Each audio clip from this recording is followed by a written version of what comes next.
This is Professor Joe, your education advocate. I will be sharing with you the narrative of a case study for student discussion and analysis in metaphysics and form part of the study of philosophy entitled Star Trek The Next Generation The Measure of Man, Episode 35, written by Melinda Snodgrass and directed by Robert Scheerer, first aired February 13th, 1989. This narrative can be located on the Star Trek The Next Generation DVD Season 2, Disc #3. All quotes are from this episode. Let me start by telling you this narrative. Most of us know that the television series Star Trek was about a starship, the Enterprise, whose mission was to explore the galaxy. This ship was part of a larger organization known as Starfleet.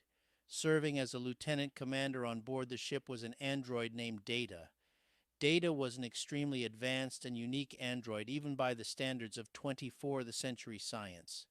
He had a special processor known as a positronic brain that allowed him to mimic human behavior extremely accurately. As a result, not only could he process information at lightning speed and arrive at rational conclusions, but he also seemed to have desires, interests, and inclinations. He could formulate relationships and make free choices.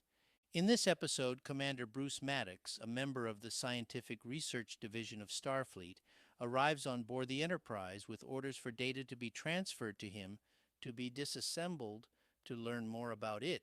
Maddox refers to Data as it, not him, throughout the entire episode. His ultimate goal is to create an army of androids like Data, which can serve the needs of Starfleet in space exploration. When Data learns that Maddox cannot reassemble him, he refuses to submit to the orders. Captain Picard, the commanding officer of Enterprise and Data, supports him. Picard argues that as an officer in the Enterprise, Data has rights, among them, the right to refuse to undergo an experimental procedure such as this. However, Picard has been unsuccessful in getting the transfer orders rescinded, so Data resigns from Starfleet. Maddox takes legal action with the local JAG, Judge Advocate General Officer, challenging Data's resignation and arguing that Data is not a person with a right to resign, but being a machine, it is the property of Starfleet. He argues, would you permit the computer of the Enterprise to refuse a refit? Going on to claim that Picard's reaction is emotional and irrational. You are endowing Data with human characteristics because it looks human, but it is not.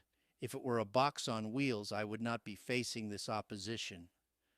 The JAG officer concurs with Maddox and rules that Data is the property of Starfleet and cannot resign or refuse to cooperate. Picard requests a hearing to challenge the ruling and is placed in the position of being the defending attorney for Data. At the same time, his senior officer, Commander Riker, is given the unenviable job of prosecuting attorney. Riker opens his case by having Data define an android as an automaton made to resemble a human being. Riker emphasizes automaton and resembles. After demonstrating Data's abilities as a machine, Riker summarizes his argument. The commander is a physical representation of a dream, an idea conceived of by a man's mind.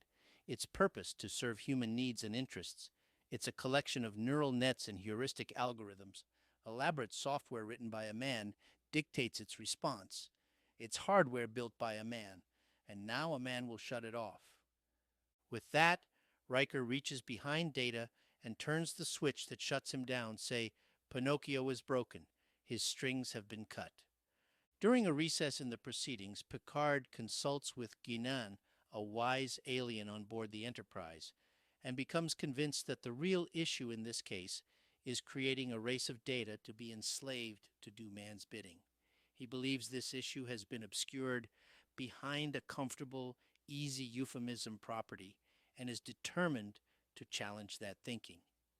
In his opening defense, Picard acknowledges that Data is a machine, but comments that this is irrelevant.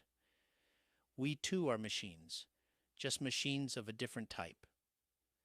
He also acknowledges that as Data was created by humans, so are we. Children are created from the building blocks of their parents' DNA. Are they property? He then asks Data a series of questions demonstrating that, like any person, He has wants and desires, values things, and forms deep personal relationships.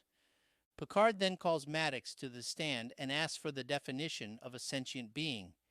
Maddox offers three criteria: intelligence, self awareness, and consciousness. Picard asks Maddox to prove to the court that I am sentient. When Maddox claims that Picard's sentience is obvious, Picard asks what the difference is between himself and Data. Maddox replies that Picard is self aware. He acknowledges the first criteria of Data's intelligence and defines self awareness as conscious of your existence and actions. You are aware of yourself and your ego. Picard turns to Data and asks him what he is currently doing. Data replies, I am taking part in a legal hearing to determine my rights and status. Am I a person or property? When asked what is at stake, he replies, my right to choose, perhaps my very life. Picard points out how often Data refers to himself in his reply.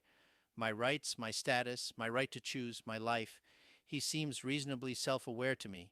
He then asks Maddox, what if Data can fulfill the last criteria, consciousness in even the smallest degree? What is he then? Do you know? He asks the same question of Riker and the JAG officer and says, Starfleet was founded to seek out new life. Well, there it sits. Picard argues that if we create an army of Datas to do man's bidding, thousands of Datas become a race. Won't we be judged by how we treat that race? After considering the arguments, the JAG officer makes her final ruling. It sits there looking at me and I don't know what it is. This case has dealt with metaphysics, with questions best left to saints and philosophers. I am neither competent nor qualified to answer those, but I've got to make a ruling to speak to the future. Is Data a machine? Yes. Is he the property of Starfleet? No. We have been dancing around the basic issue. Does Data have a soul? I don't know that he has. I don't know what I have, but I have got to give him the freedom to explore that question himself. It is the ruling of this court that Lieutenant Commander Data has the right to choose. Data exercises his right to refuse the procedure, encouraging Maddox to continue his research. Maddox agrees to rescind his transfer request, commenting about Data, saying, he's remarkable. What do you think is this narrative? We can formulate several metaphysical problems from the story. First, what is your judgment on Data, the android, and who has the capacity of a human person? Is he a person or a machine? What is the mark of a person? What is the mark of a machine? Second, can appearance affect your judgment about Data? Since he looks like you and me, would that influence one's view of him? What if Data looks like a horse? Would the controversy exist? Third, the JAG officer granted Data the right to choose. Was that the right decision for Data? Do you think robots have the right to choose?